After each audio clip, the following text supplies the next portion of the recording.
नमस्कार, clean news Rajasthan में आपका बहुत बहुत स्वागत है। चलिए देखते हैं शाम तक की सभी मुख्य खबरें फटाफट अंदाज में।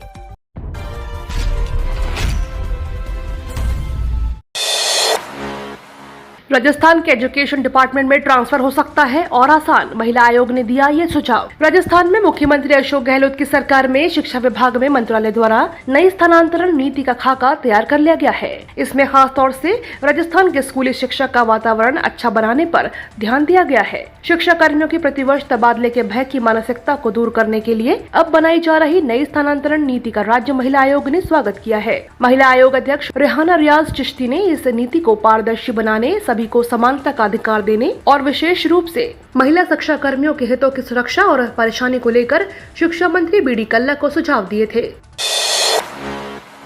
कृषि यंत्र खरीदने पर राजस्थान सरकार दे रही 50% तक का अनुदान। किसानों के लिए केंद्र सरकार और राजस्थान सरकार कई योजनाएं चला रही है। कृषि यंत्र अनुदान वितरण इस योजना के तहत सरकार किसानों को कृषि यंत्र जैसे ट्रॉली, थ्रेसर आदि उपकरण खरीदने पर 40 से 50% तक का अनुदान देगी। इसके लिए व्यक्ति के पास खुद के नाम की जमीन होनी चाहिए। योजना पहले आओ पहले पाओ के आधार पर चलती है, लेकिन इन किसानों को प्राथमिकता दी जाती है जो SC/ST वर्ग या BPL वर्ग से हैं, या फिर वो किसान उन्हें आज तक सरकार की किसी योजना का फायदा नहीं मिला है। सिंचाई पाइपलाइन योजना के तहत सरकार दे रही अनुदान, जल्द उठाए लाभ। इस योजना में किसानों को सिंचाई पाइप के लिए अनुदान मिलता है। PVC HDPE पाइप पर किसानों को लागत पर 50 रुपए प्रति मीटर के हिसाब से या लागत का 50% अनुदान मिलता है। HDPE पाइप 20 रुपए प्रति मीटर अनुदान मिलता है। HDPE लिमिटेड ने ले फलेट ट्यूब पाइप खरीदने पर सरकार की ओर से अधिकतम 15,000 रुपए की आर्थिक मदद मिलती है। राजस्थान बोर्ड 12वीं क्लास का आर्ट स्ट्रीम रिजल्ट जल्द होगा जारी। राजस्थान माध्यमिक शिक्षा बोर्ड द्वारा जल्द ही बोर्ड परीक्षाओं के नतीजों का ऐलान किया जाएगा। RBSC जल्द ही 12वीं क्लास के आर्ट स्ट्रीम के परिणाम जारी कर सकती है। पिछले सालों के पैटर्न पर अधिक ध्यान दें तो बोर्ड द्वारा 12वीं क्लास कला, वाणिज्य और विज्ञान के परिणाम अलग अलग दिनों में जारी किए जाते रहे हैं। ऐसा ही इस बार होने की संभावना है।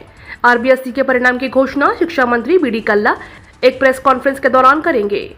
परिणाम घोषित हो जाने के बाद छात्र छात्राएं उन्हें आधिकारिक वेबसाइट raj.edu.board.rajasthan.gov.in पर और rajresults.nic.in पर चेक कर सकेंगे।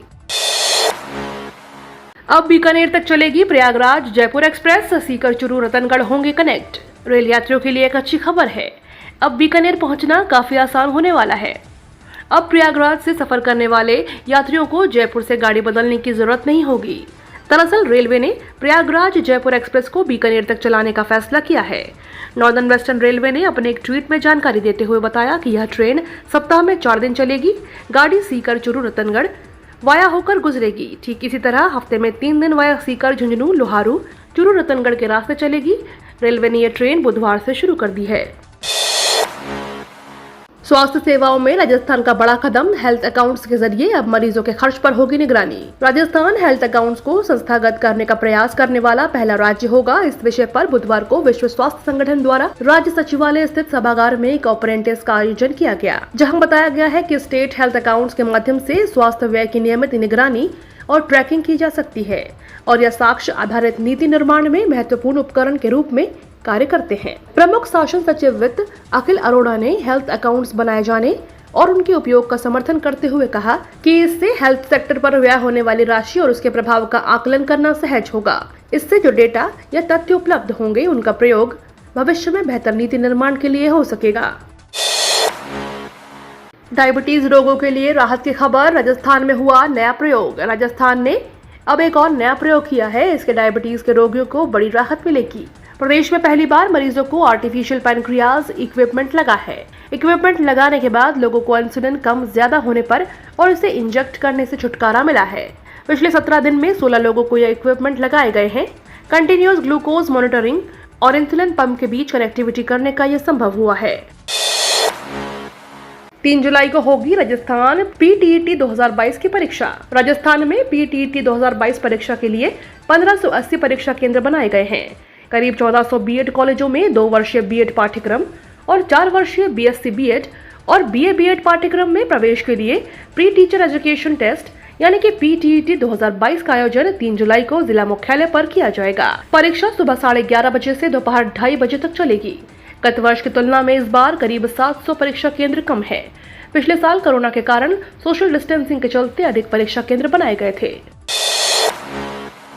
राजस्थान में कहीं आंधी तो कहीं लू चलने की चेतावनी जारी। राजस्थान में पिछले कुछ दिनों से भीषण गर्मी से मिली राहत जल्द खत्म होने वाली है। मौसम केंद्र जयपुर के पूर्वानुमान के मुताबिक राज्य में एक बार फिर लू की दस्तक देने जा रही है। मौसम विभाग के अनुसार अगले 3 से 4 दिनों में प्रदेश के तापमान में 3 से 5 डिग्री तक की बढ़ोतरी होने का अनुमान है। आगामी दिनों में राजस्थान के ज्यादातर स्थानों पर मौसम शुष्क रहने की संभावना है। इसी बीच एक कम तीव्रता के पश्चिमी विक्षोभ के प्रभाव से 28 और 29 मई को दोपहर बाद राज्य के सभी भागों में कुछ जगहों पर मध्यम दर्जे की आंधी चल सकती है।